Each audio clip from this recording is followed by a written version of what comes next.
Each parting brings the hope of reunion. I missed you, Clive. I missed you too.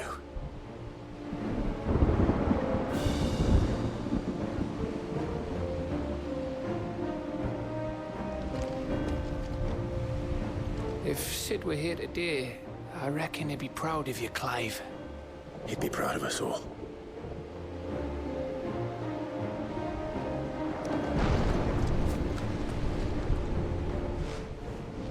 There is still much I would learn of your tale, once this day is done.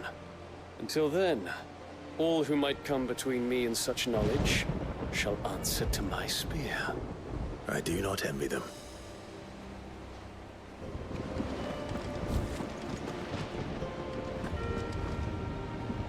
I couldn't have made it this far without you, Torgal.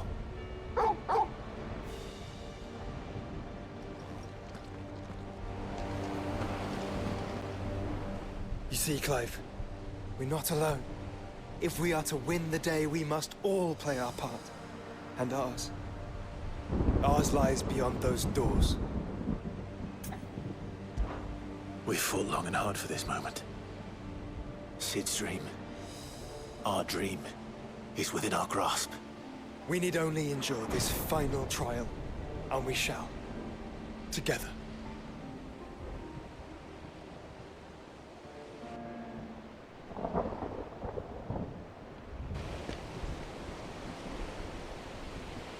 You all know what it is that awaits us beyond this gate. And we shall face it together. Aye.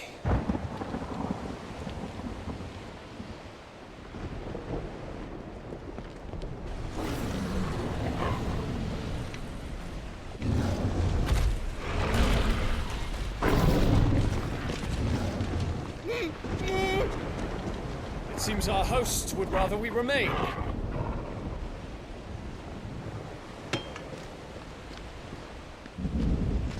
I will stay them. We will stay them. Go! Just don't keep us waiting. Thank you.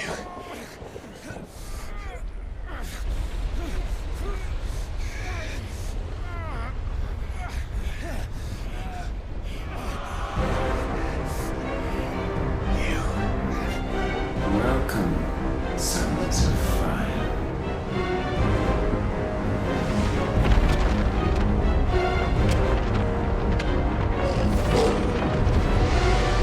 No! No!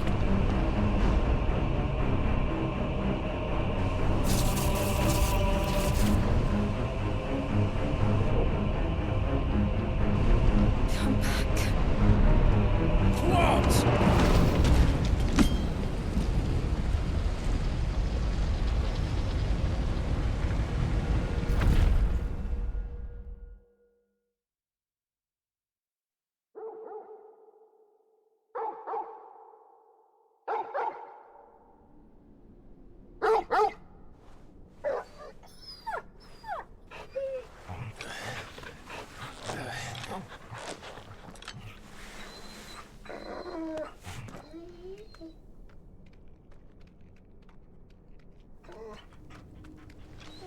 Joshua! Joshua! Wake up! Clive, is that you?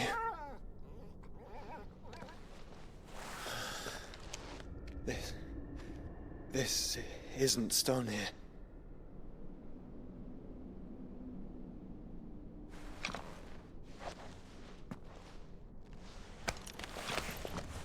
Welcome to our darkness. A rift between worlds wherein your kind might reflect. Show yourself! Grave and many are the sins of man. And we would have you know them, all of them. As fate has seen fit to deliver you home, consider this our welcoming gift. It would seem we are trapped. And the only way out is through Ultima. We find him, and we leave.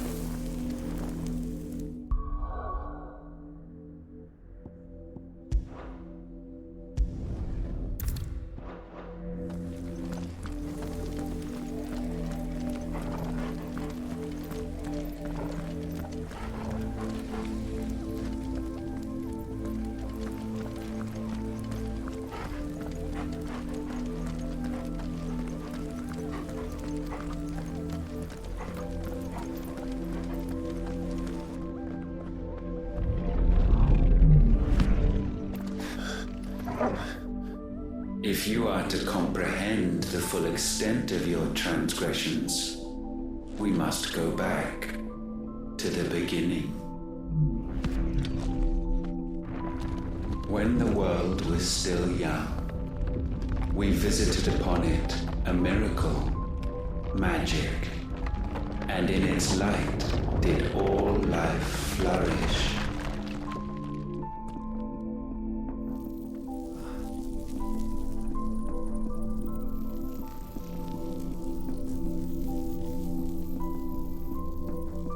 Yet the price for this boon would prove heavy.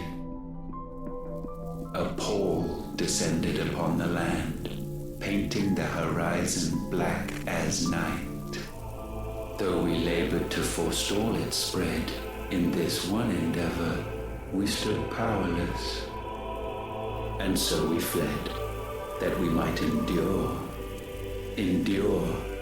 that we might discover a means of salvation.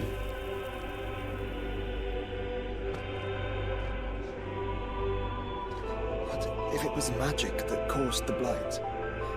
What of the mother crystals?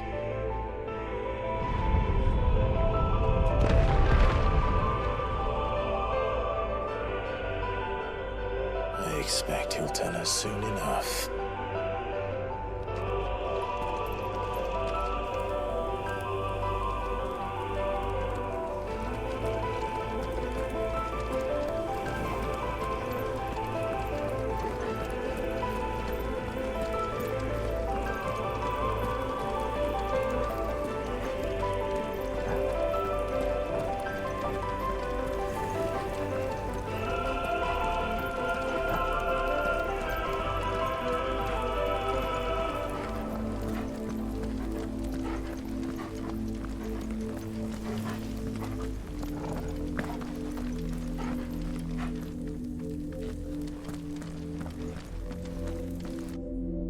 Salvation, alas, was not readily to be had.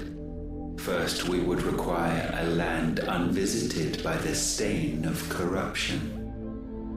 An unprecedented journey lay before us, one beyond the limits of our fleshly bodies. And so we cast them off. Thus, stripped to our very spirit, did we find our new paradise.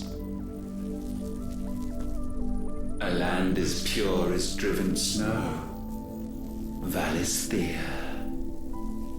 There would the true work begin, for the black crept yet behind us. And soon did we arrive at a solution, the illness having spread to every organ. There was but one escape from this fate, to start afresh. With a new world. The one for which Barnabas labored. A paradise free from the blight where his God awaits. And where, if we only forfeit our wills and abandon everything we hold dear, humanity can join him. So, Ultima would have us follow in the footsteps of the king, follow we shall. For now.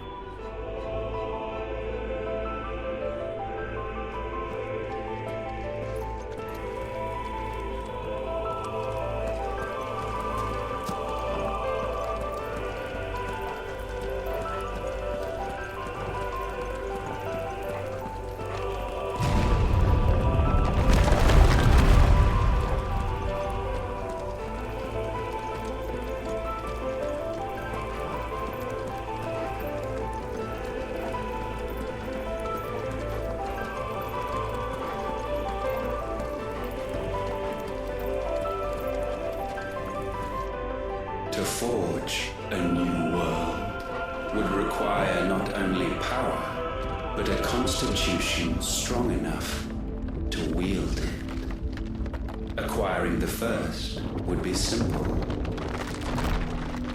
Untouched by the blight, Valisthea was replete with ether, and we had only to place jewels in her crown to claim it. Acquiring the second, however, demanded creativity. And so I cast forth the seeds of humanity. You created us. Is that not what gods do? We sowed the seeds for you, Muthos, all that you might one day blossom. And our future thus secured, we thought to slumber, though that would prove a grave mistake. For it was as we slept that man committed his greatest sin. He awoke. Alone in a world bereft of his god's radiance, he stumbled blindly, desperate for guidance. Finding no light, he sought to kindle his own. And from that single errant impulse was his will born. Having discovered himself at last, man turned his eyes inward and found he desired evermore that which only magic might afford. So wars were waged and brothers slain for custody over that dwindling resource. And the land, she wept tears of black.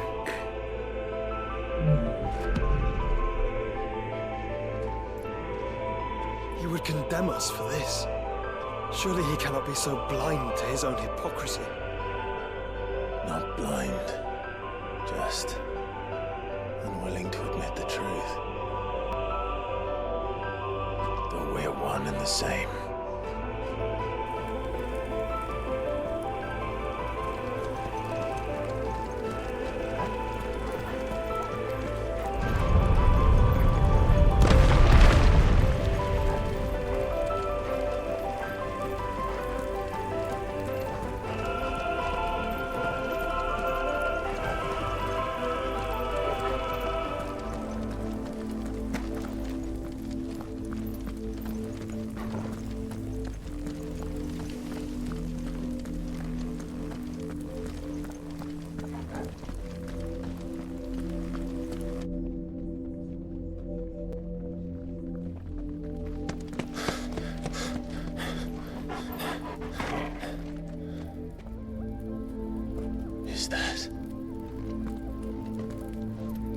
Ifrit, or what's left of him.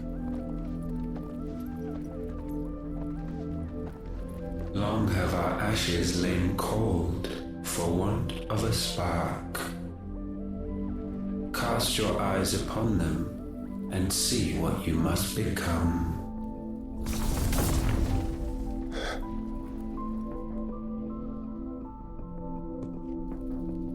Valisthea cannot endure a second claim upon her being. The avarice of man drives her ever closer to destruction. But she may yet be saved by you. It is what you were born to do.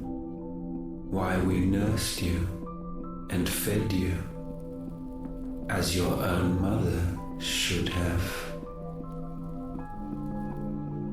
And now that you are fully grown, our Muthos, it is time at last for you to serve your purpose. To right your wrongs. If our sin is wanting to survive, then you are as marked by it as we are. The fault is yours. Our wills were born because you abandoned us. And now, you would have us forfeit them. All for a place in your new paradise.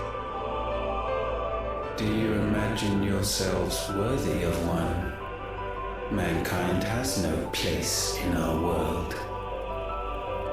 Is this truly so difficult to comprehend?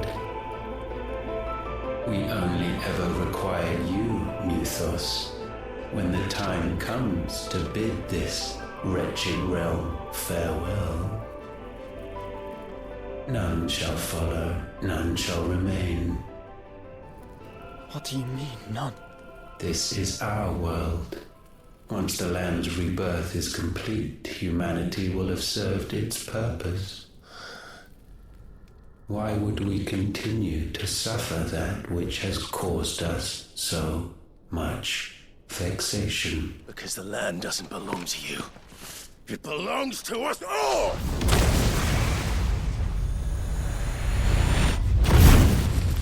What? That is where you are mistaken. You own nothing but your precious will.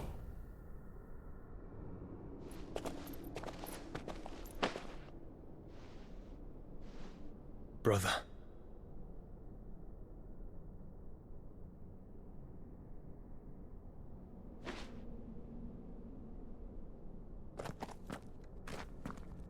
I can't do this alone. And you don't have to. I grow weary of your dissent.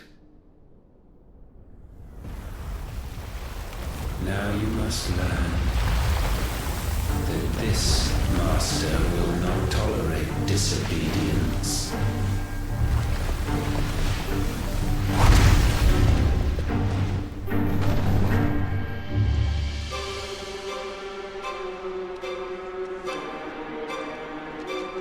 My friends, my family. We have all suffered, all fought to survive. This world may be flawed. It may be broken. But it's all we have. And if we can't share it, I see only one other choice. You have to go. You may have created us, Ultima. But it's time we lived on our own terms. This isn't your world anymore.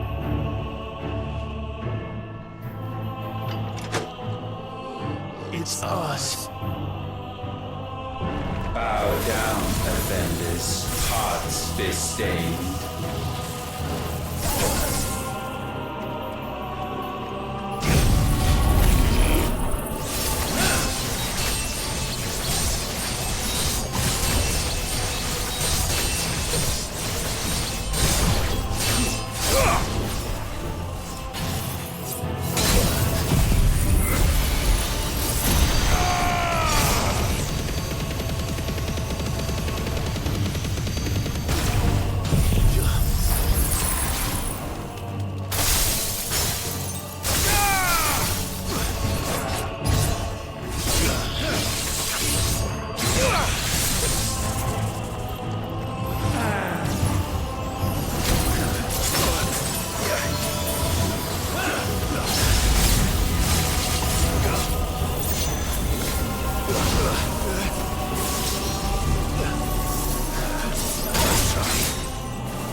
foul attaint may not be sublimed through game standing.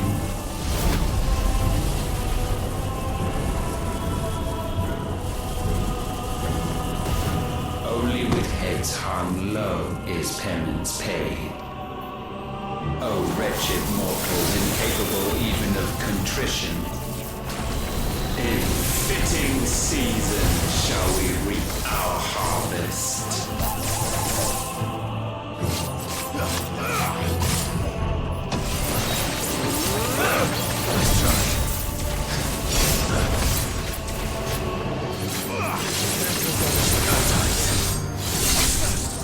We will unmake. Nice try.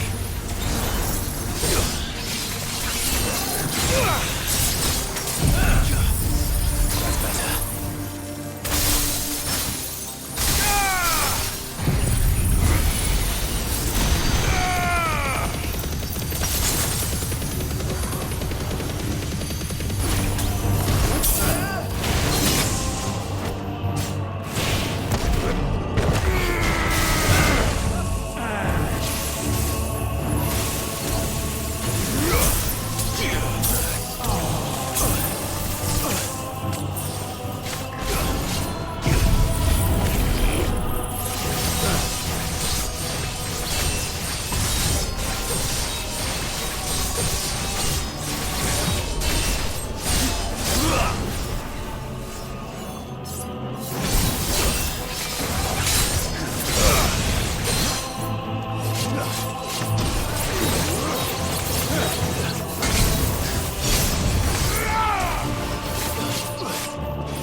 Someone's brave.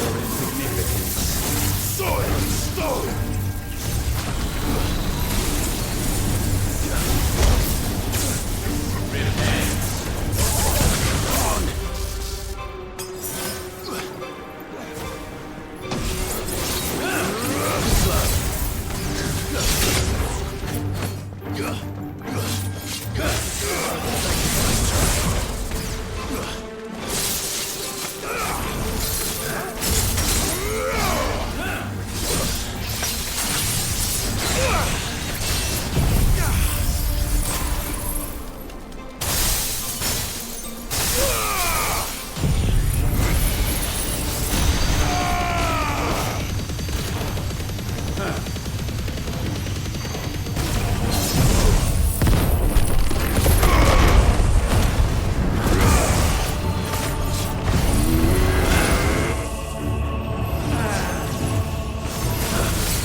gifted this chance. And still you would raise your hand against the Lord. What now? The darkness bends.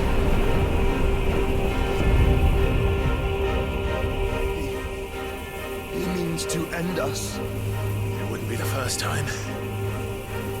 But let's make it his last. Your fate is inexorable. Surrender the vessel unto the darkness. Surrender it unto us.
At last, for countless generations, have we awaited this moment.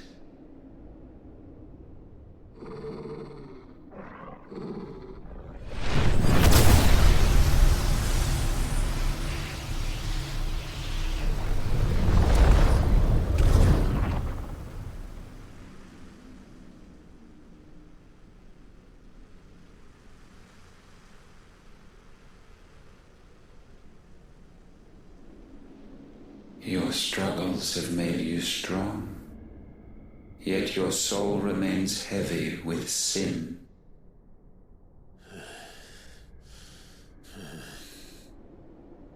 Absolution is nigh. Repent, and all shall be forgiven.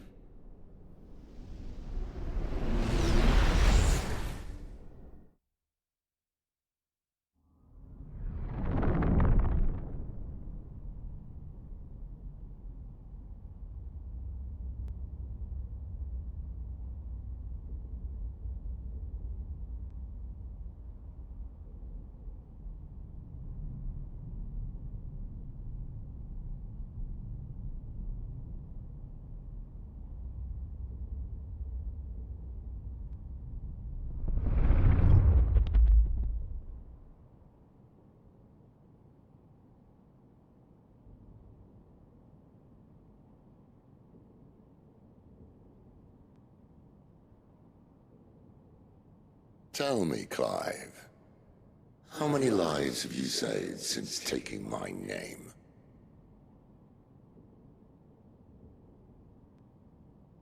Fewer than we have ruined. Wherever we go, we leave a sea of tears in our wake. These are the wages of your will, son. What good are our choices when all they ever bring, all they will ever bring, is death? There's no atoning, Clive. No matter how hard you try. So why not leave it all behind? Leave it all behind.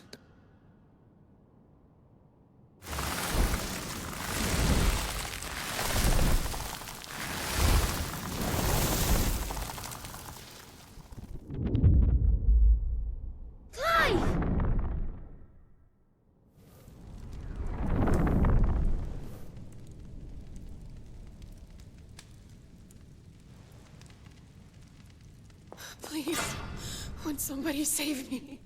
Won't anybody love me? I yearn, yet still she is not mine. Have I not given enough? From will is born desire, and it is this which consumes you, rendering you incomplete.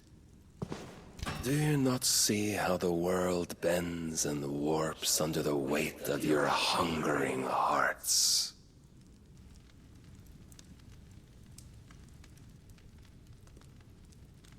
What if it could all just go away?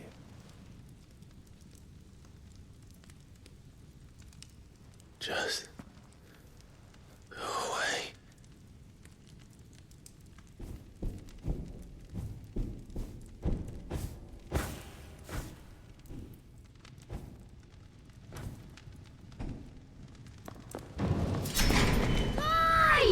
Clive!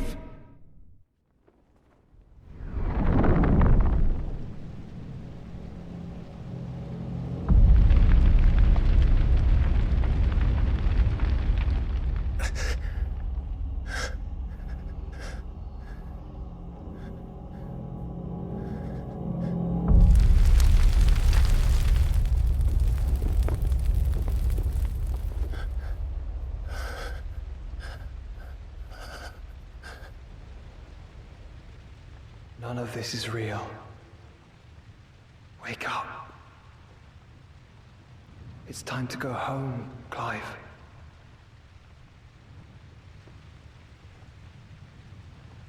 Clive. That's right. You're my brother. Brother.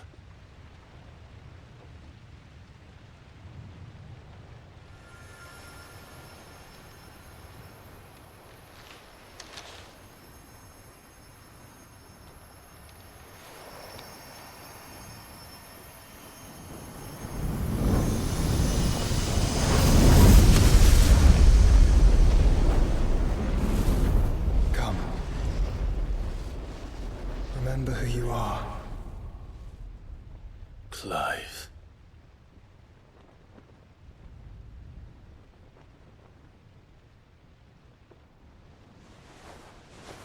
Once more, lest you forget.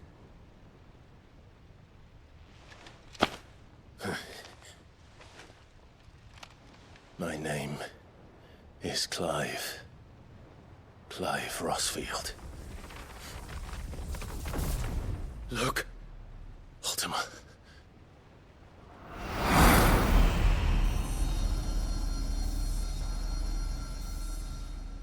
Even here, the light of the vessel's will cannot be quenched. And the Phoenix, his trespass should not have been possible. Not possible unless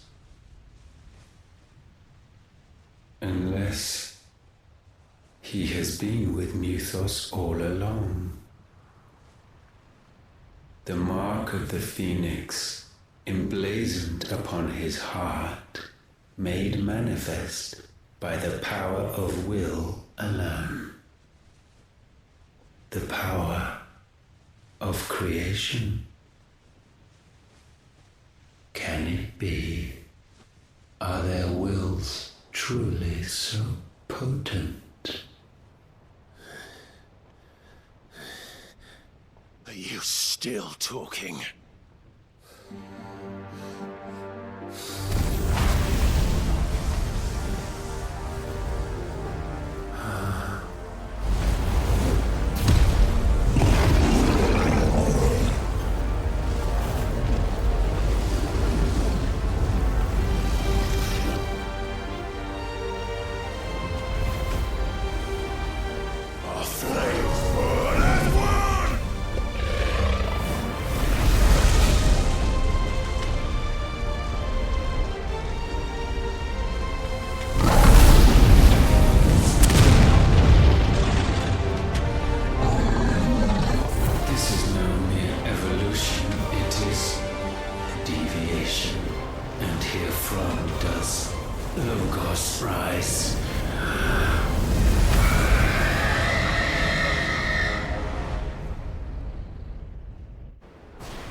Damn it, Clive. Wake up.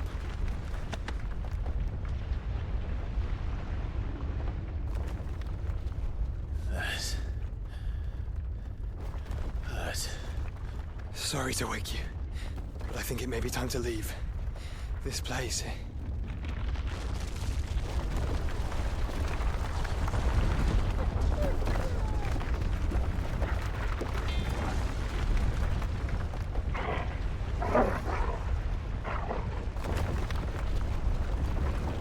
And once again does my creation stray from the path laid before it.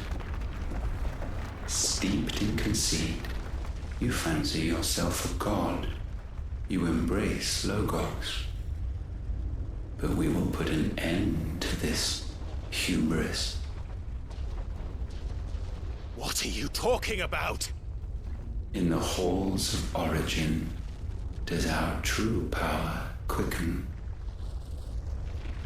And there shall you be made complete. Soon, Mythos, soon you will discover how little you know of suffering.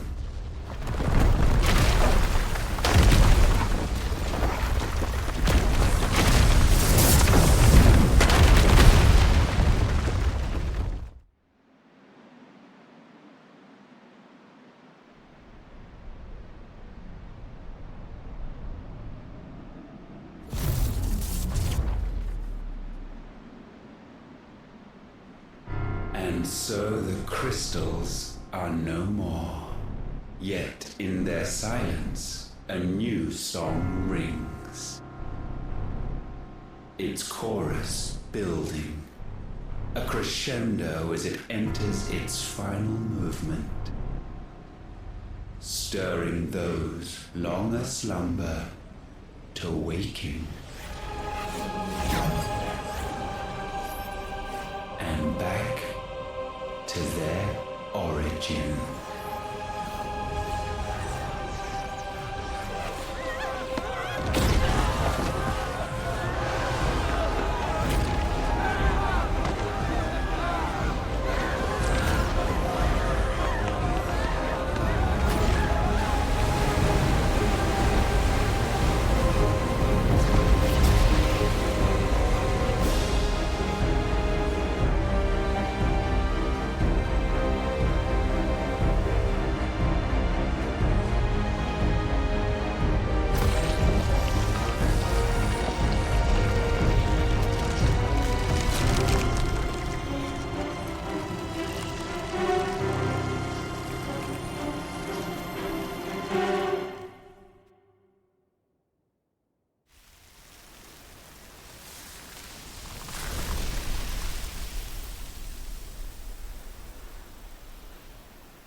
bloody crystal's cracked.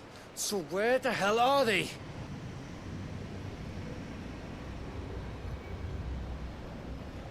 Oh, fuck me.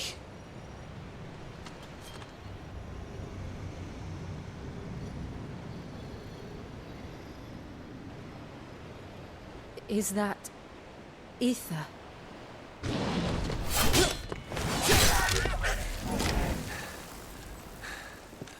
What in good Grieger's name is going on? This is wrong.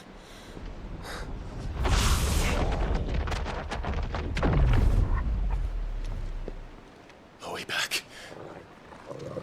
Clive! Joshua! Jill!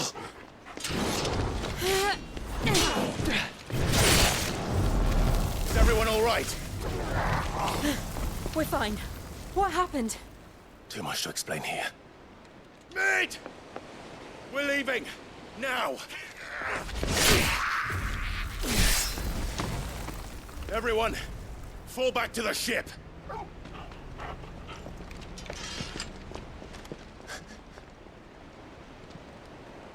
I will be with you anon. Thank you.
I need to tell everyone what happened to Drake's spine.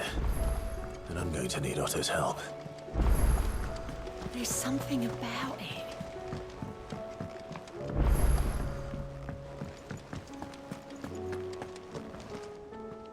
Still alive, I see. Something tells me that eyesore on the horizon is your doing. How'd you manage that? It's a long story. One that I'd rather only tell once. Right. All hands on deck, then.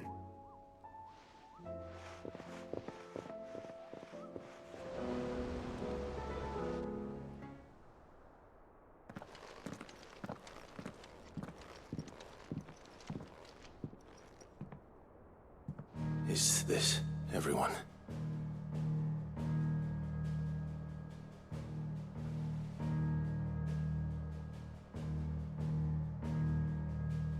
As I'm sure you've all guessed, the crystal which now commands the eastern skies was summoned by Ultima. He called it Origin. Though the significance of that name is as yet unclear.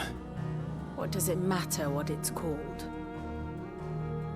Its emergence tore Twinside asunder and wiped my homeland from the map.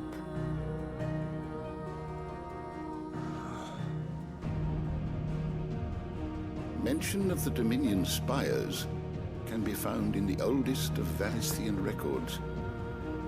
But to the best of my knowledge, none provide any hint as to their true nature. That they would prove the horns of some slumbering demon. Well, the Dominion's demise was at least quick. Elsewhere, the Republican army cannot hope to contain the chaos engulfing Randalar. Canberra is in flames, and the Empire. Our allies are crying out for answers. I've sent the Cursebreakers to give them what assurances we can, but right now that amounts to fuck all. They wouldn't be able to stop what the skies have started in any case. People here and across the realm grow sicker with every passing day.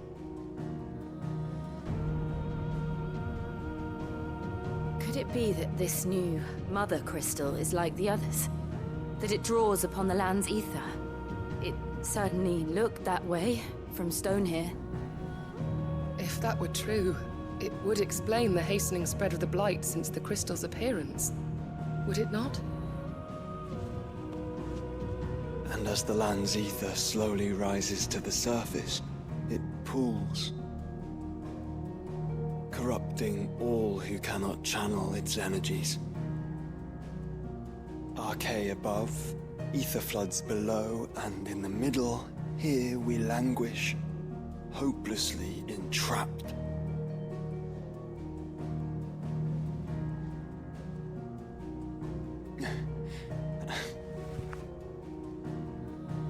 It's all right. When we faced him at Stone here, Ultima told us his true power quickens in the Halls of Origin. Needless to say, we cannot allow that to continue. If we are to stop him, we will have to find a way into the crystal. How are we gonna manage that then? It's up in the sky. And fast as she is, the Enterprise can't fly.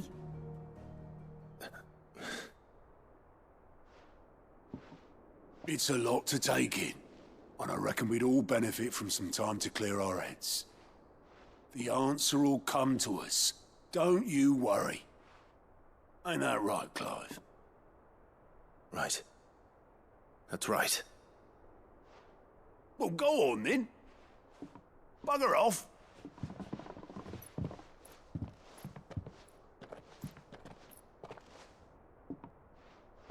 Same goes for you, Clive. You won't solve anything like this. Trust me. Go and get some fresh air, eh? Thank you.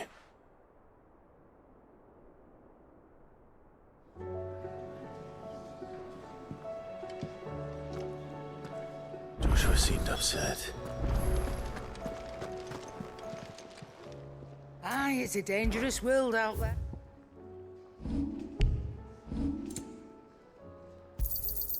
You're rubbing me blind, you know.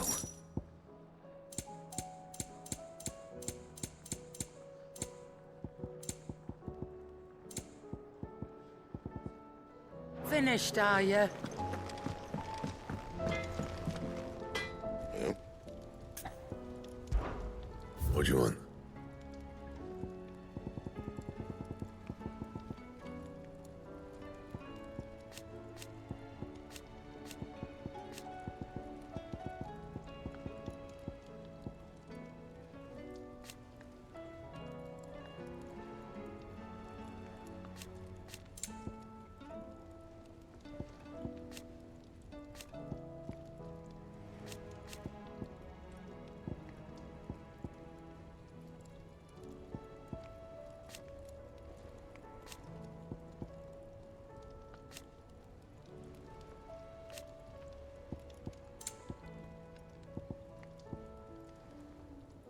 Anything else?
Ultima may have created us, but he doesn't make us who we are.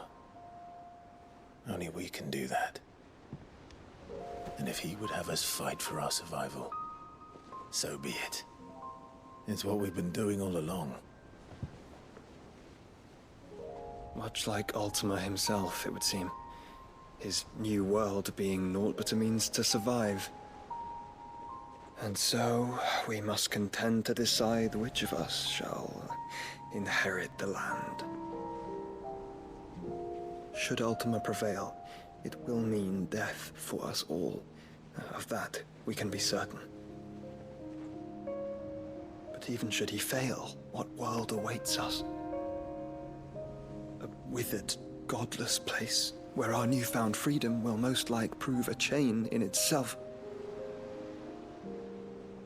Well, that may be. But a chain can always be broken. As long as one has the will to break it, it won't be easy.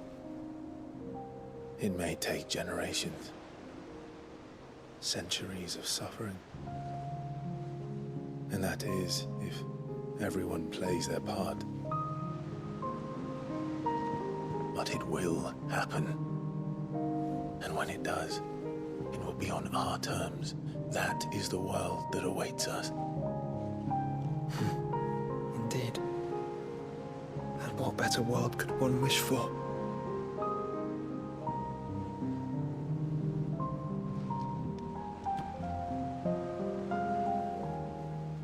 But first, we have to reach that crystal.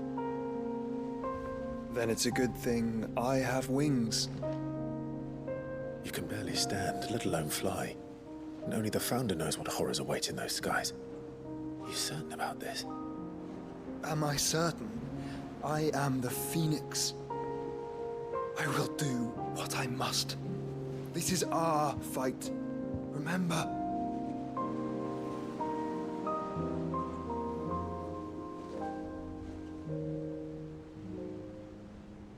All right. I yield. But only what you must, yes? I'm still your sworn shield. That you are. And what of my wings? Lest you forget, you go to stand against a god. I would not have you succumb to fatigue before the fight begins. Ifrit, your brother mentioned that some few of the dominants who had lost their power to you were still able to prime. Is that true? It is. But their icons no longer submitted to their will.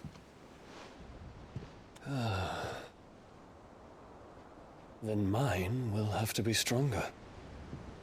That you both might save your strength for the battle to come. You don't have to do this.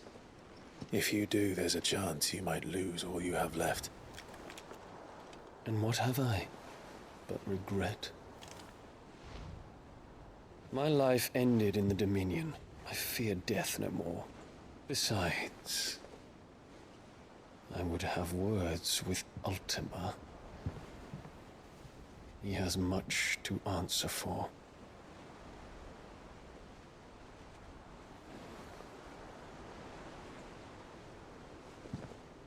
We are in your debt, Dion.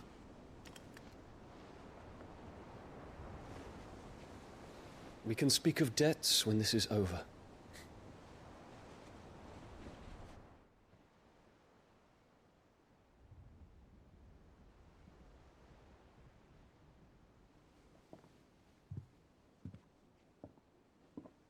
He speaks like a man who knows he's not coming back.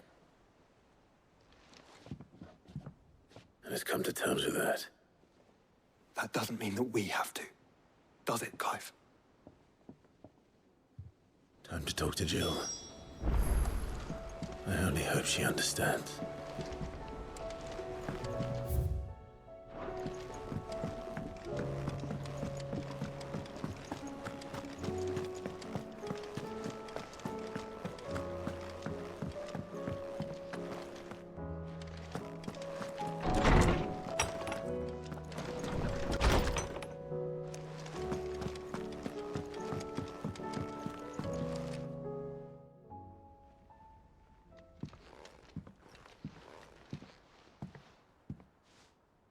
Come to wish on a star.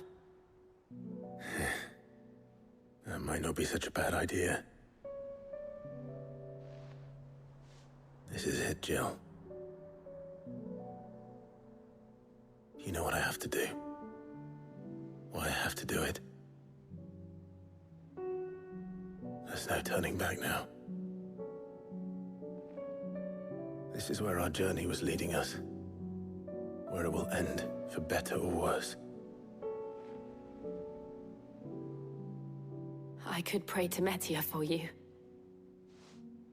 But you'll be all right, won't you, Clive? You always are. I did promise we'd watch the moon together. I'll be waiting.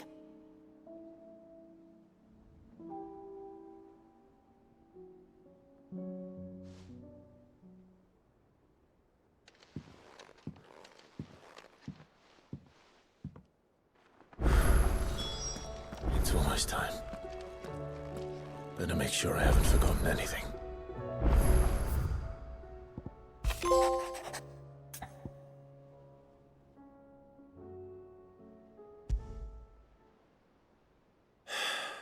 What is it this time, Torgal?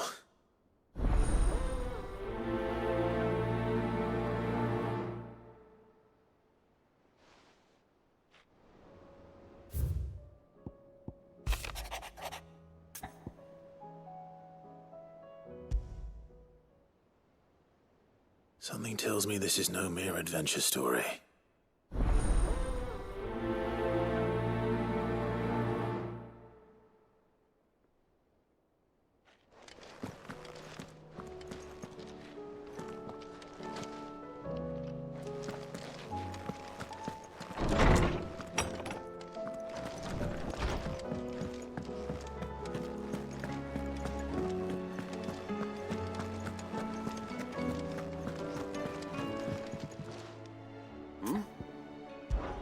Clive, my boy! Rutherford informs me that we owe you our thanks. Hadn't intended for you to get involved, but such are the times we live in, huh? I would have done the same for anyone else.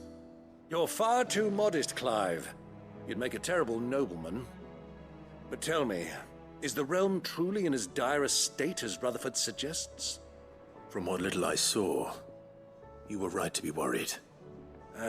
I suppose I should have expected the worst. But I was rather hoping the great and good of the realm might have things a little more under control. Alas, it seems that firm leadership is in short supply these days, and without it, the people are bound to lose their way.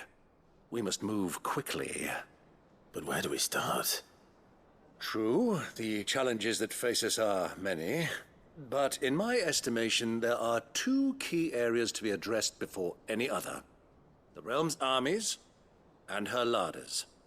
As you've seen firsthand, it's every man and woman for themselves out there. Certain cities have banded together to try and maintain some semblance of order, yes? But such cases are few and far between.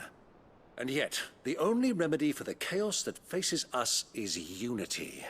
A unity that transcends even the borders laid down by our ancestors. In short, if Storm does not stand together, she will fall apart. But how would one even begin to unite the realm? The armies, my boy. As I told you already, we begin by restoring order among the ranks of those sworn to maintain it. Sadly, I doubt I could convince even the lowliest gaggle of privates to dig a latrine together. But I do know someone the High Commanders have been known to listen to on occasion. Field Marshal Eugen Havel. I thought he was retired. He was, until an Akashic army tore through Randalar and killed most of the rank and file. There is no man alive more capable. Literally.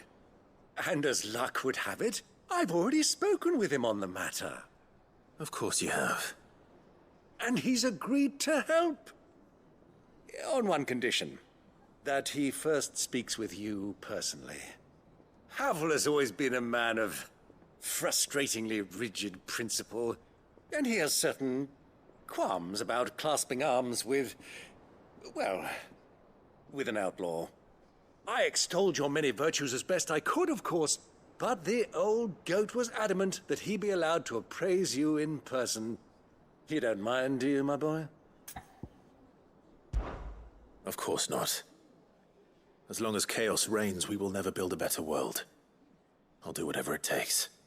And if the Field Marshal wishes to speak with me in person, then so be it. That's the spirit. I'll leave for Randalar at once. Would you send a Stolas? Of course. Rutherford is already in the Dalmekian capital. I'll have him tell Havel to expect you forthwith. Excellent. Thank you, Uncle. No, thank you, Clive.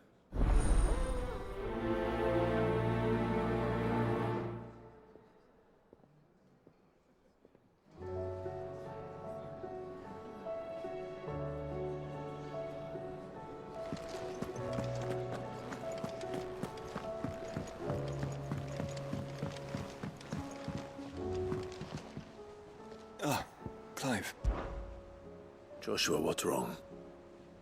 And don't say nothing. It's... not nothing. I've received word from Cyril.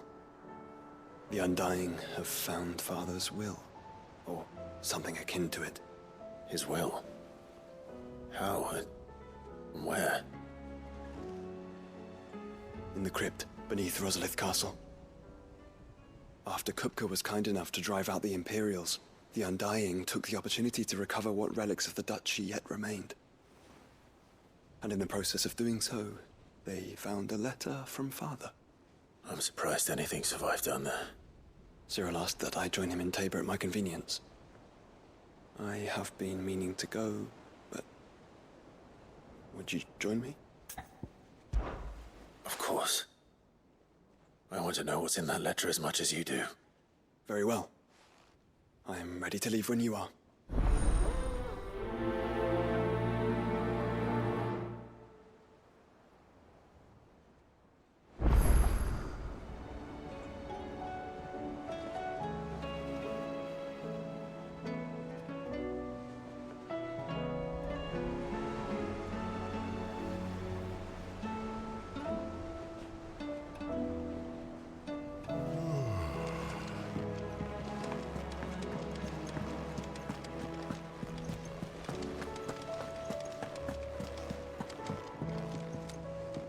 Sid, I was wondering if you could help me.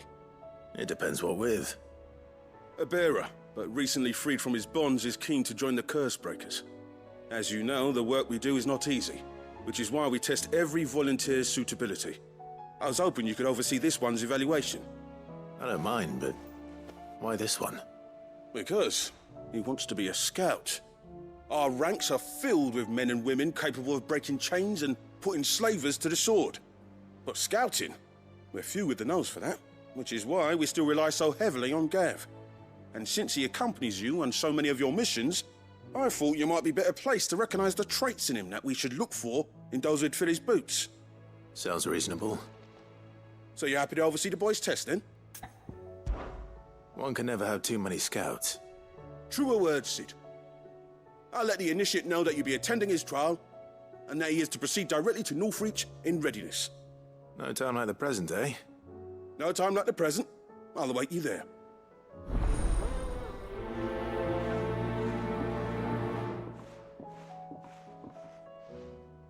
Northreach.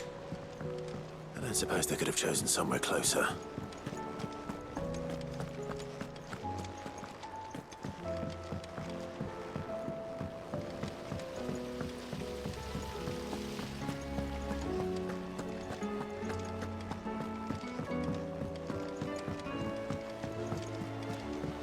What do you think happened to Miss Midadol?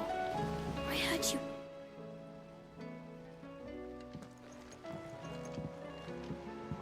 Sid, you have to help us. With what? You didn't take apart another of Mid's contraptions, did you?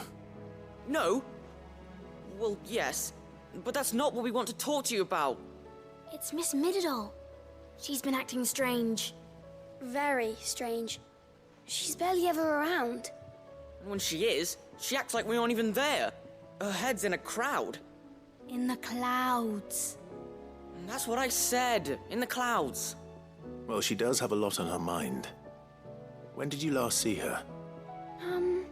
Not long ago.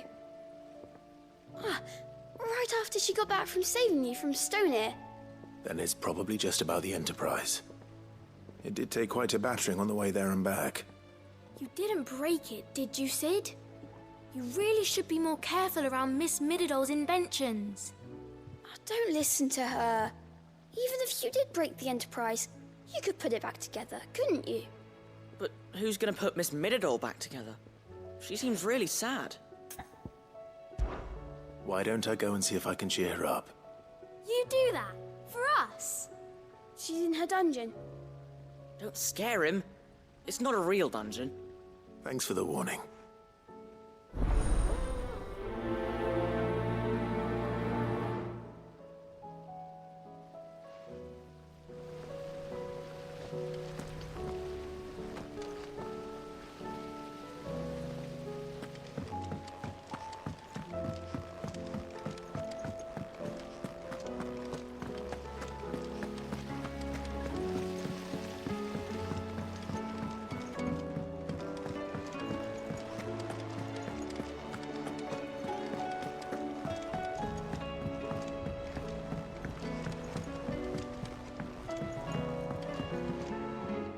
Sid, do you have a moment? By all means. It's my old master. Seems there's no escaping her. She found some way to send me a letter. And something else. Records from a Waluda prison. Seems they were keeping a lot of bearers there. How did she come by such a thing? Finding bearers always was her strong point. And it seems the cells of Balmung Dark are full of them. Foreign captives, the masterless. Bearers no one would miss. And even better for her, bearers with no one to look after them. When ether started lapping at the walls, the jailers fled. Leaving the bearers to be liberated by whoever happened to come along next. Sid, I'd like to believe that I've earned your trust by now. And while I'm well aware that you've forbidden Cursebreakers from traveling to Waloed, I can't let those bearers die in their cells. I'd rather risk shipwreck on the Shadow Coast than leave them to starve. We'll be needing the Enterprise if we're going to navigate the Narrow. Does that mean... I'm making an exception, but we travel together.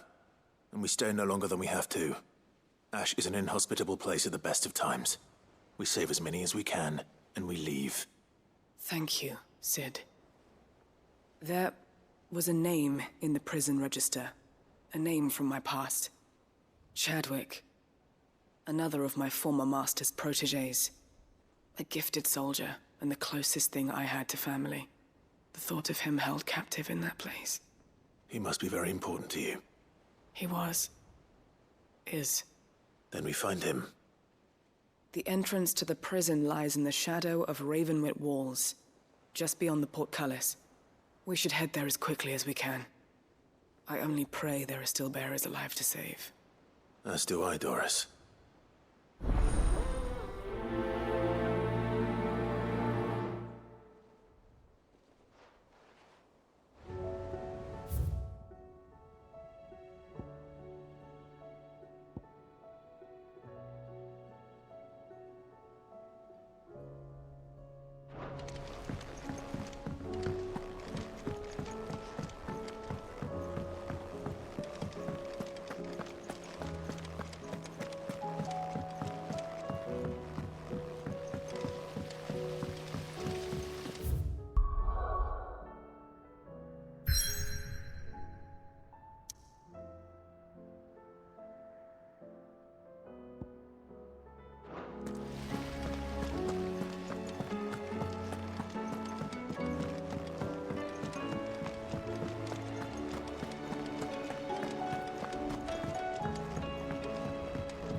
I will not let them be forgotten. Sid, may I have a moment? Of course. It is an honor to finally speak with you. My name is Herman. I've been with the Cursebreakers for some time now, and I wish to be deployed to Ash. Any assignment will do. No. The lands across the Narrow are too dangerous. I will not send good men and women to risk their lives needlessly. Why would you want to go back? I need to retrieve something. Something important. I was raised in an orphanage. The Badbach Conservatory. Or rather, I was held captive there. It was not a place of nurture. It existed solely to turn bearer children into mindless weapons. We were tortured until we feared no pain. Tormented until our hearts turned to stone, and few ever survived long enough to become tools of the last king. I can't imagine. I lost so many. I can't even remember all their names, but they must be remembered. They cannot fade away, faceless and forgotten. The Institute was run with military precision. Every child measured, every name recorded, every death logged with meticulous care. Sid, allow me to travel to Ash and recover the registry so that my brothers and sisters might live on. You were a good friend, Herman. But the fact remains that Ash is simply too dangerous. Sid, please. Even should it cost me my life.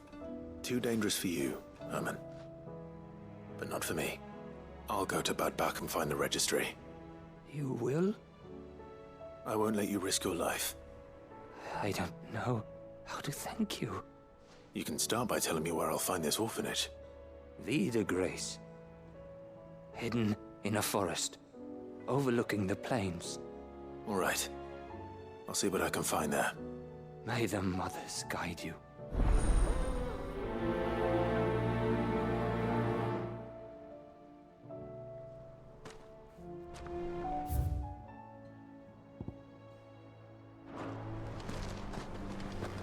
Do you suppose it's magic keeping the thief?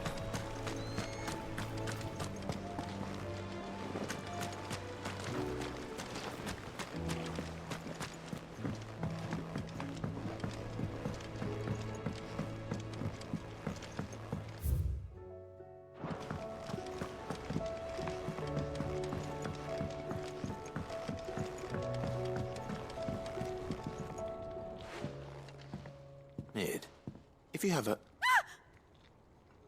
That's it! I knew it! The answer was right here under my arse all along! If this doesn't steer to the skies, nothing will! To the skies? You aren't trying to give the Enterprise wings, are you? What else would I be doing? The children seem to think you're avoiding them. They're worried about you. Is this really so important that you need to shut yourself away from everyone? The Enterprise is already the fastest ship in the realm, and that's with the sea beneath her. But what if she weren't bound to the waves? What if she weren't bound to anything at all? It's not fair. The gods get the skies all to themselves, so I'm gonna do something about it.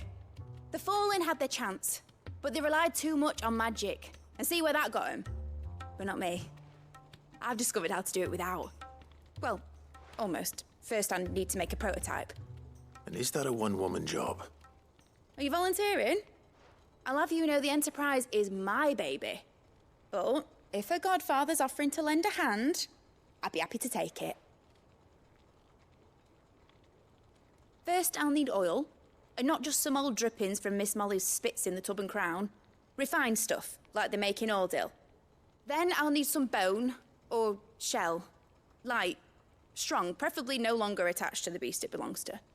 If it's beast bones you're after, I'm sure the curse breakers will know where you might find some. No, they'll know where you might find some. You're the one who offered to help, remember? I should speak with one of the curse breakers before I set off for Old Hill. See if I can't find this bone while I'm there as well. Has Midadol mentioned a new project yet?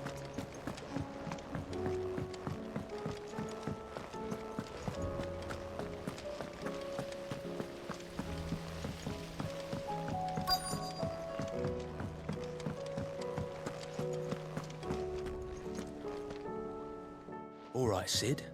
Come to buy us around, have you? Only if you earn it. Mid needs a piece of light but durable bone for her next project. You've encountered your share of beasts on your travels across the realm. Any ideas? Most bones are the same. Whack 'em hard enough and they'll break. If it's durability you're looking for, shell will serve you better. You know what an adamantus is? I do. And I know to give them a wide berth. Will any old adamantus do? Well, with shells, the older the harder. There's a rumour of an ancient adamantus down in Karava, near Bidza, or what's left of the village anyway. But don't expect to make quick work of the bastard. There's a reason it's lived as long as it has. I'll keep that in mind. Thank you.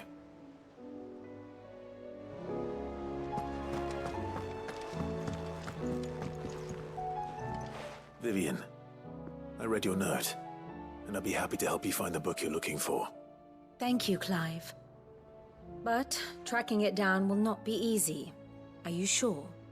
Please. You have always granted me your wisdom and insight whenever I asked. It's only right that I return the favor. Or at least attempt to. You are too kind. Alas, what I ask of you is rather more trying than delivering the odd lecture. I spoke with Harpocrates to see if he had any inkling as to where another copy might be found, but... But perhaps it is best that you hear the details from him. If you say so. Forgive me, Clive, for asking this of you. But this book, it set me on the path to becoming who I am today. Its importance cannot be overstated.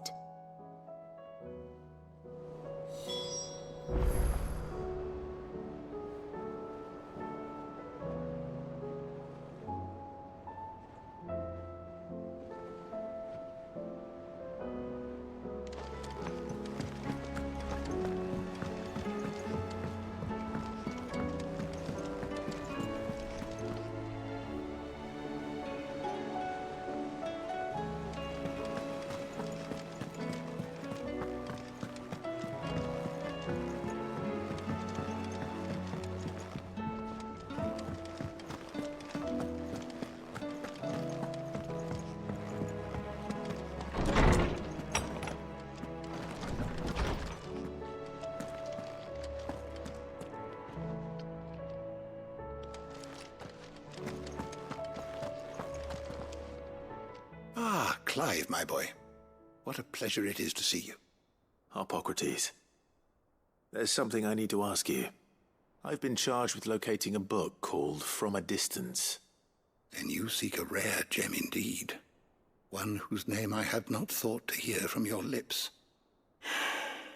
You've been talking to Vivian. Right as always. But she didn't seem keen to tell me very much. I take it she didn't like what you had to say. And yet I gather it did naught to dissuade her. Clive, if the young professor has tasked you with obtaining a copy, I fear she asks the impossible. The executors would not allow it. The executors? Coveters of Secrets. A clandestine organization committed to the collection and intenebration of forbidden texts and technologies. One such text being the tome Vivian seeks, chronicling as it does the true history of the enslavement of bearers. A tale which could overturn the established order were it ever to become widely known. Or, so rumor has it. I've never actually read the thing, or even set eyes on it for that matter. How is it that I haven't heard of this organization? Why, secrecy is the executor's watchword. They lurk in the shadows, emerging only to seize that which must be seized, be it books, inventions, or people, before disappearing again, leaving nary a trace. Which would explain why Vivian's copy was snatched from her grasp not long after she found it. By the hand of the executors, yes. But what drives them? Self-interest or ideology? Fine question. Sadly, all that is known of the executors can be recounted in a single breath. You may just as soon ask me of their origins, numbers, or the identities of their leaders. Any answer I give would be pure speculation. Then my hunt was doomed from the first. What was Vivian expecting? That I'd pluck it from thin air? Not from thin air, no. From ash. Rumors of the executors are rife among the scholars of Storm, but rather less so across the strait. I have a friend. Well, I had a friend in the village of Garnick, a collector of rare tomes, upon which subject we would oft correspond. Alas, I have heard naught from him since the skies fell dark. And no doubt he too has turned. But though he did not mention it by name, it is possible that a surviving copy of From a Distance yet rests upon one of his many shelves, quietly awaiting discovery. If you were, by some chance, able to save even a single book from the poor man's library, I know his soul would rest easier. Very well. When I next find myself in Waloed, I'll be sure to pay Garnick a visit.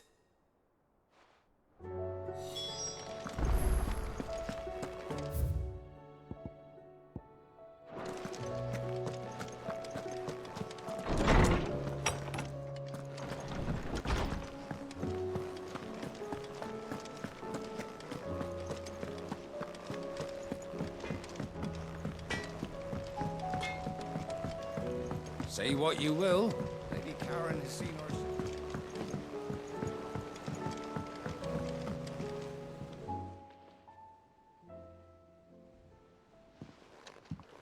Pining for something, boy. What is it? What do you see out there?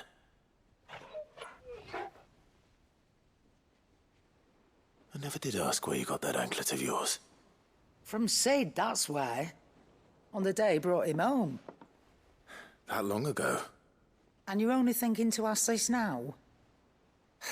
Sid saw that the pup had a habit of gnawing on his leg, since you ask. Clap that there iron on him to keep him from doing it. What was wrong, boy? I'll take like as not.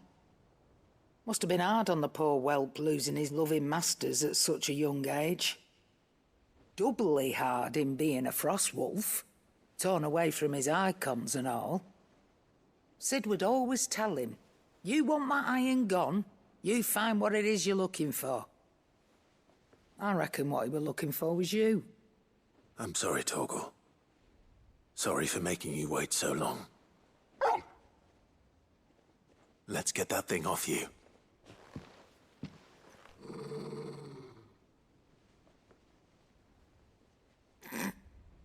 Doesn't sound like he wants it off. Indeed. You miss Sid as much as the rest of us, don't you?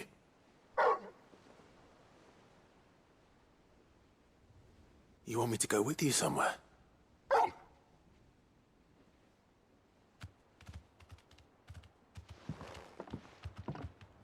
Quick, aren't you? Glad you've been paying attention. Not nearly as much as you have, Lady Karen. Aye, good thing and all. It's not like Gav would have kept him in nuts and rubbed his belly these past 10 summers. Your kindness is appreciated. You've been a good friend to him. Only because he doesn't talk back like the rest of you. Go on now.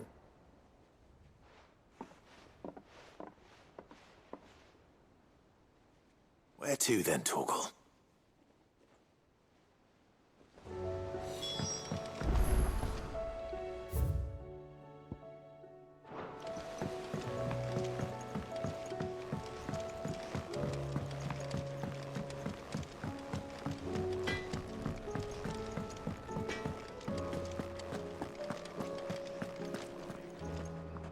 All right, Torgal. Where are you taking me? I'm going to need a little bit more than that, boy. Do you have a better hint for me? Unless... you've already given me one. Back on the rear deck, you were looking west, toward Rosaria.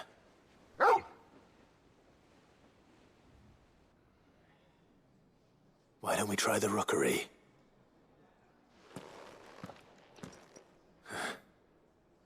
I haven't been to the island in almost 20 years. To Port Isolde, then. Fingers crossed the old mooring is still there.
Good girl.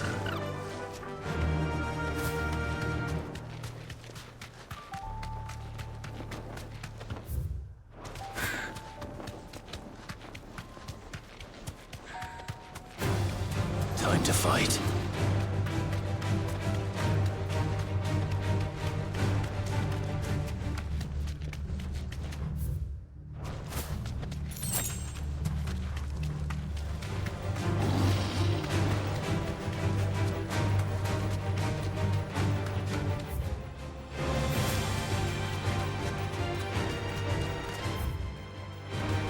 Time to fight.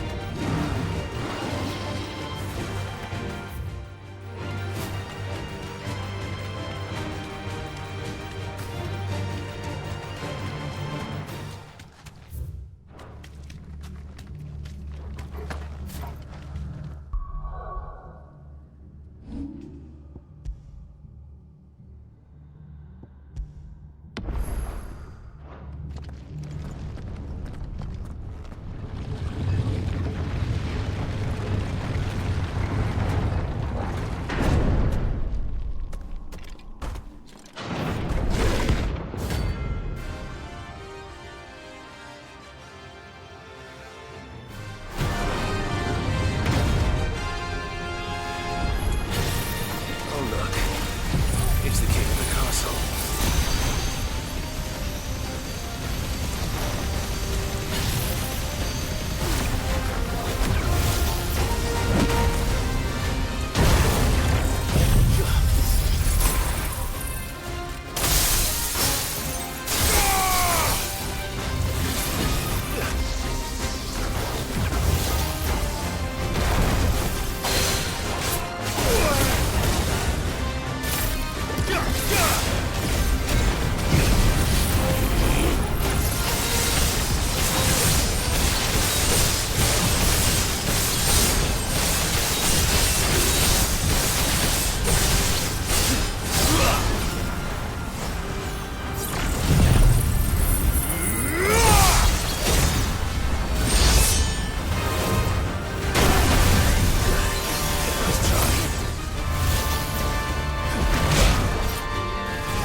across the strait.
Your journey ends here.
Ready, go?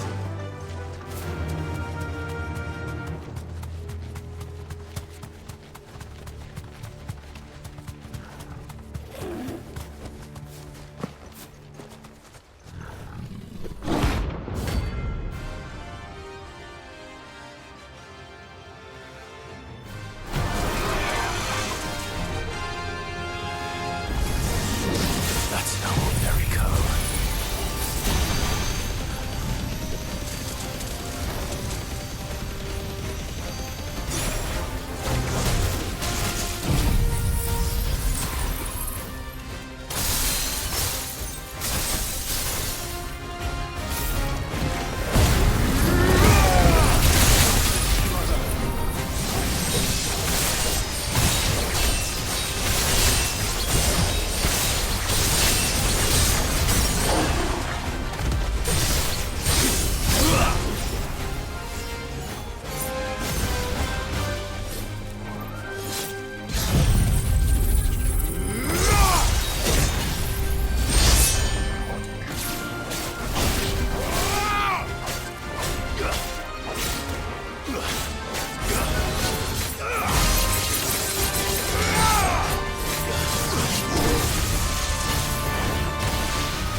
Let's hope it was the last of its kind.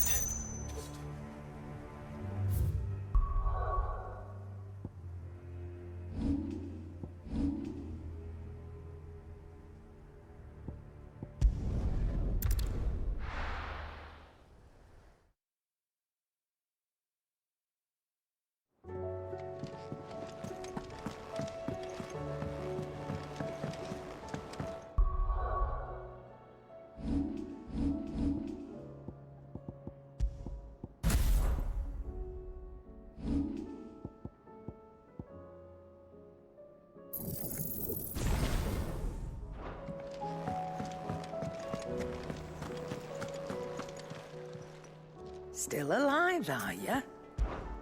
Coin purse weighing you down? It'd better all be here. Come again. Oh, don't. I'm not much bothered either way.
Straight home now.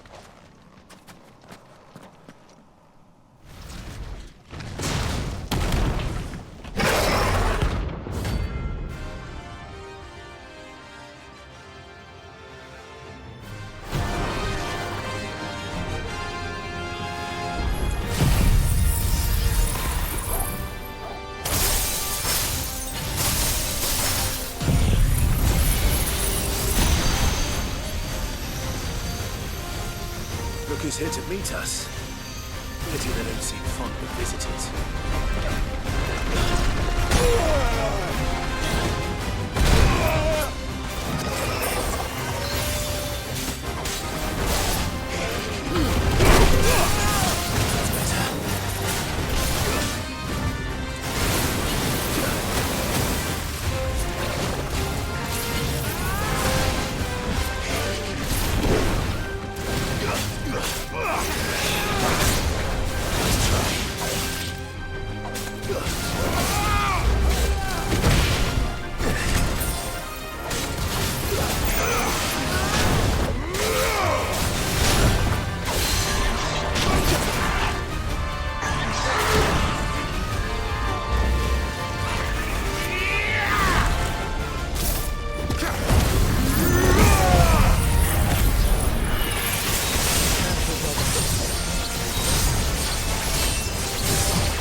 No more welcomes.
Aye, it's a dangerous world out there.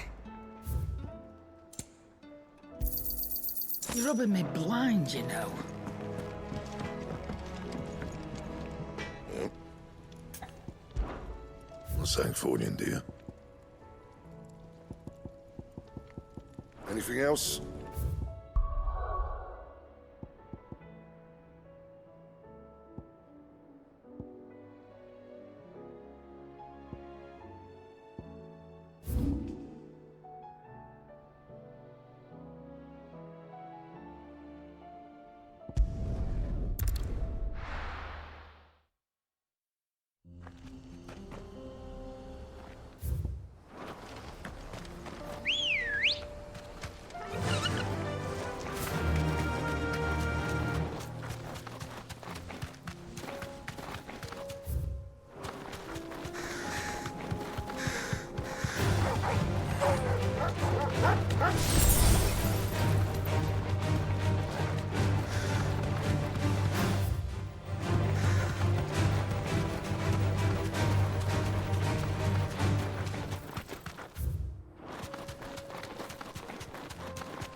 Thanks, Gal.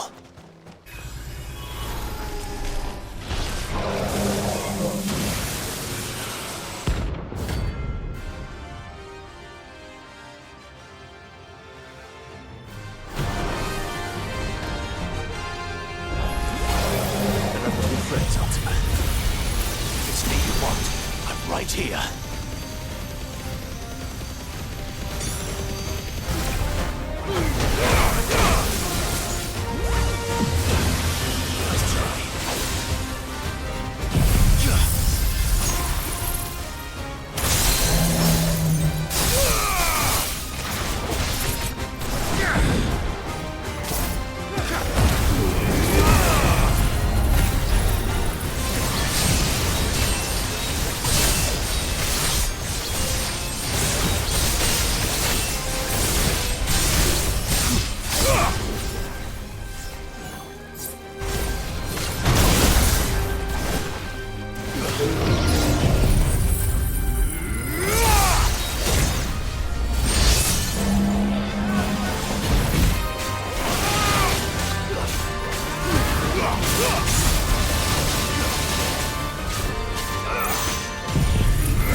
Good girl. Yeah!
I can walk from here.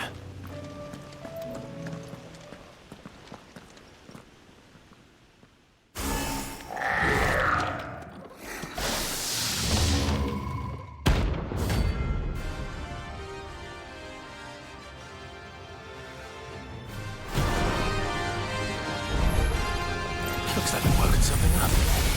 Only one thing for it.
It's over.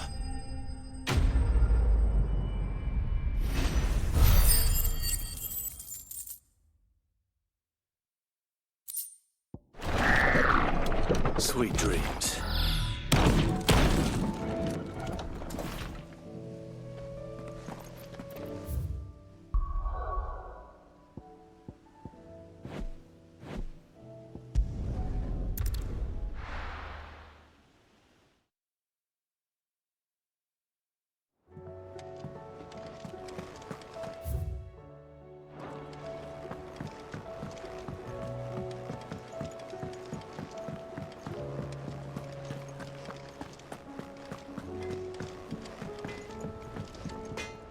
What do I owe the honor? What do you want?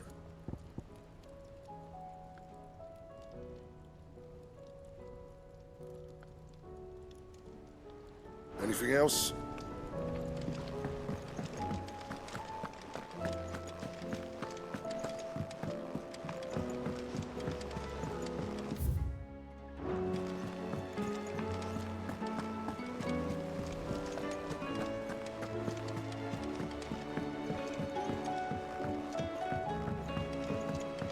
Twinside's hundreds of leagues away. That'd mean the crystal... Clive! Here you go. Always something in there.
It's still here. After all these years. Lots smaller than I remember. And you're a lot bigger. You might have to swim, boy.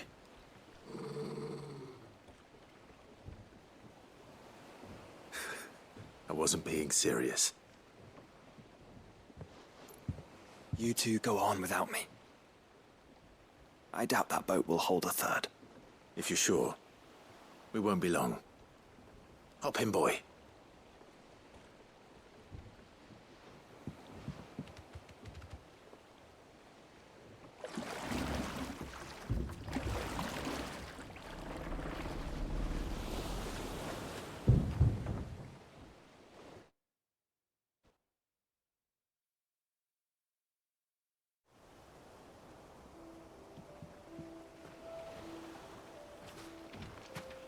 This place hasn't changed.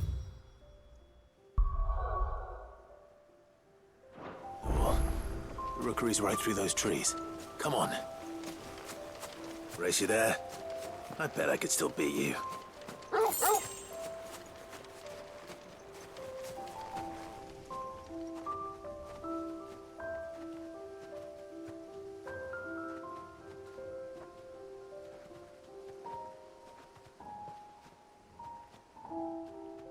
Here we are. This was our hideaway. Wasn't it, Torgal?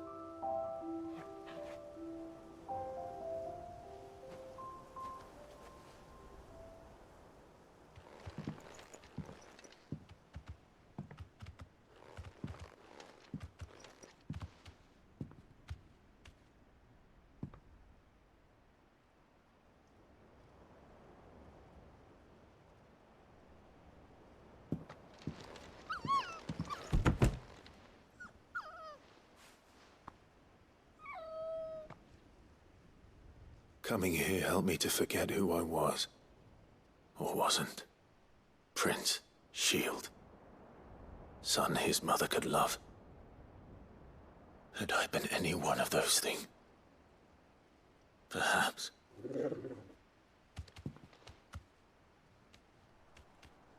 What is it, boy?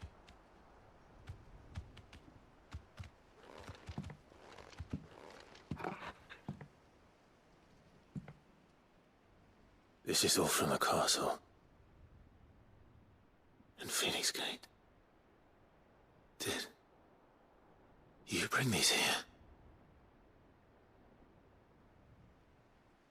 My sparring sword.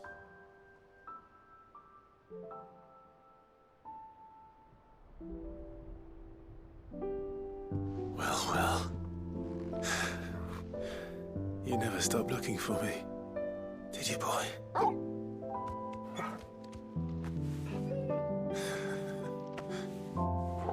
Thank you, Torgal.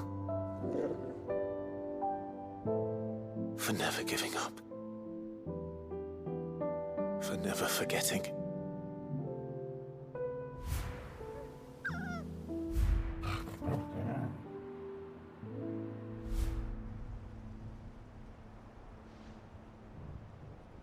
Let's take this with us, shall we? So I don't forget either.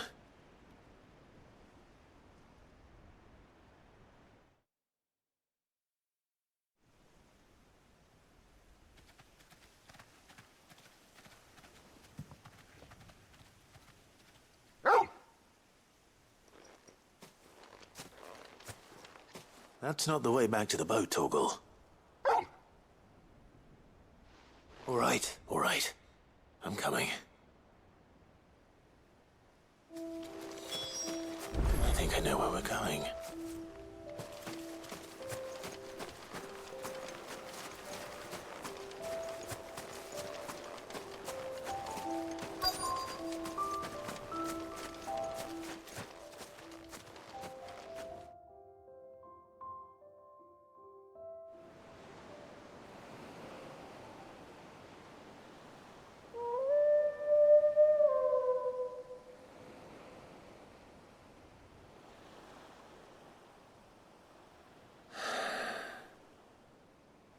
People always talk about the importance of putting the past behind you.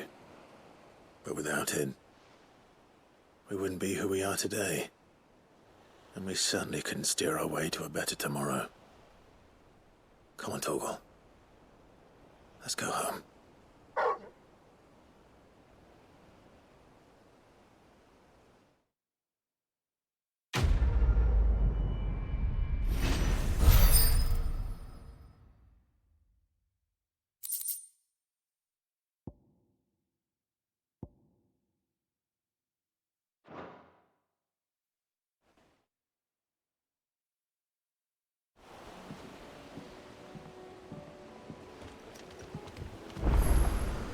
Sorry for the wait. We're ready.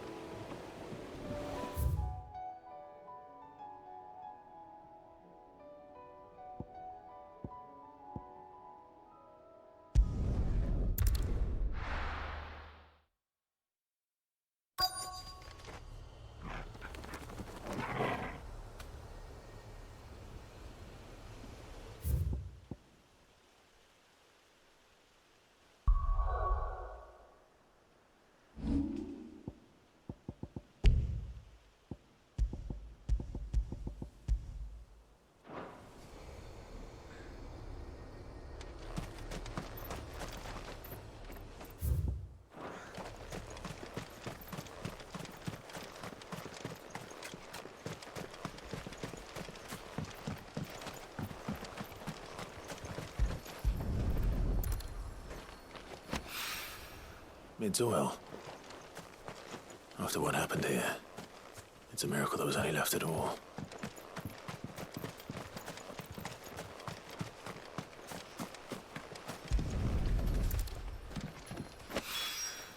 This should be enough.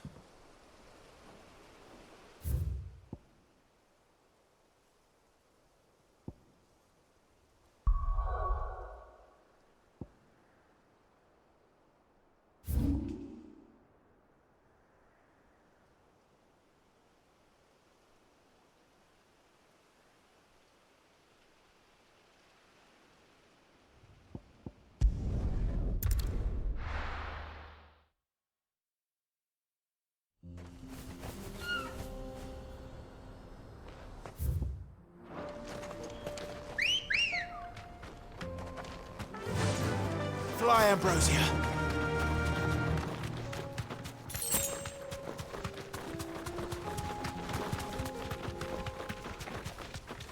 Caution, brother.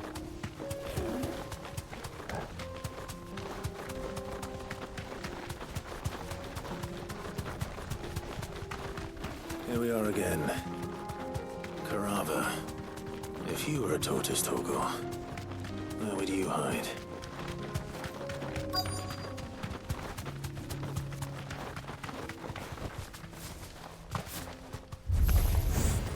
Looks like we found him.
It's over.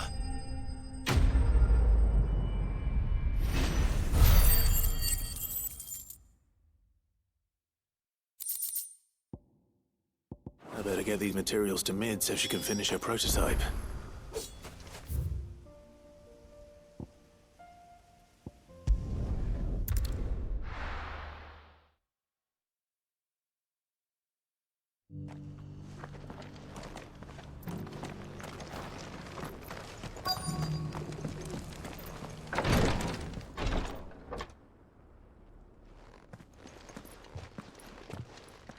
Your Grace, my lord, I trust your journey was not overly onerous.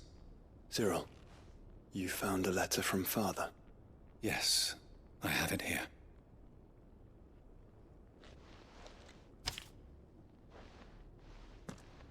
If you would do us the honor, my lord.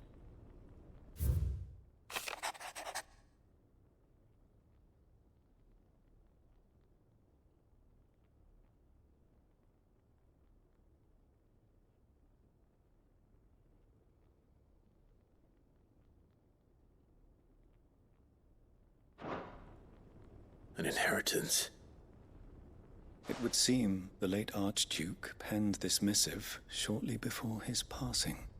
The day before we left for Phoenix Gate. What are these plans he spoke of? His plans for the duchy, Your Grace.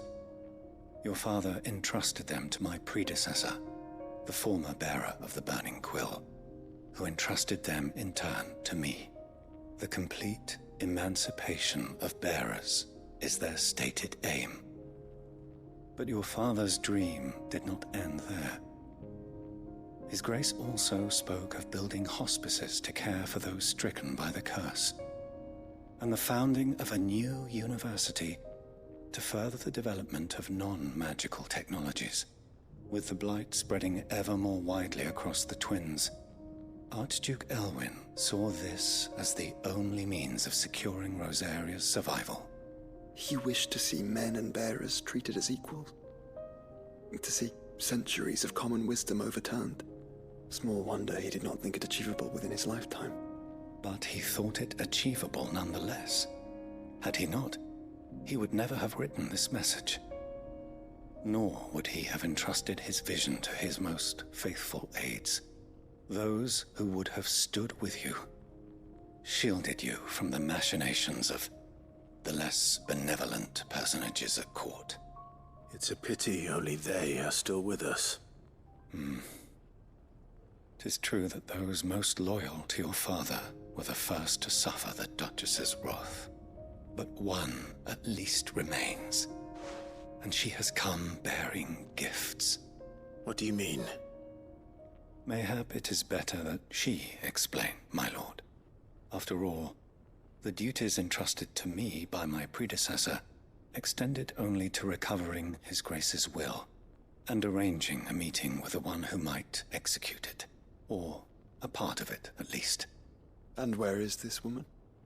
She awaits you in the archive, Your Grace. Thank you, Cyril. Shall we then?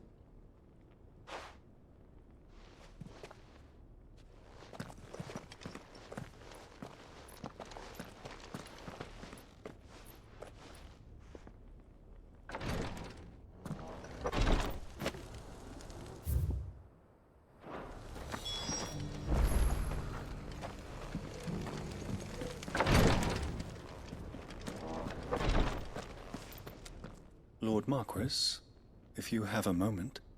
What is it, Cyril? One of our brethren lately journeyed across the strait in order to pursue a new avenue of inquiry in our ongoing investigation. He sent an owl some while ago, but we have heard naught from him since.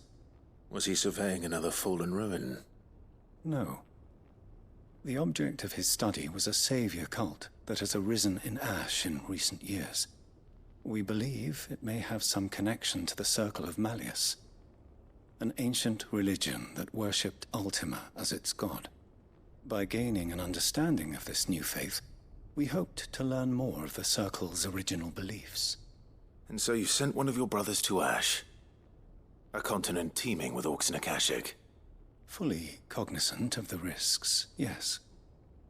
I entrusted the mission to one of the most able of our order, the Third Chair, a master of the arts of combat and survival both. Though he has been silent for some days now, I have thus far refrained from sending any others in search of him, lest they be lost in turn. Yet, it seemed only right to inform you of the situation, given your unique experience of the perils of Ash. For as you so earnestly advised me, it would not do to abandon a man to his fate, when he might yet be saved. It would not. But Ash is a big place. Can you be any more specific? Perhaps. The last owl I received from him mentioned a village where he had heard the cult were wont to assemble. Mickleburg was its name. It lies in the southern reaches of Waloed. If aught ill befell him, I expect it did so there. Right. I'll see what I can do. You are much too kind, my lord. Go then, with my hopes, and may the Firebird's flame ever burn in your heart.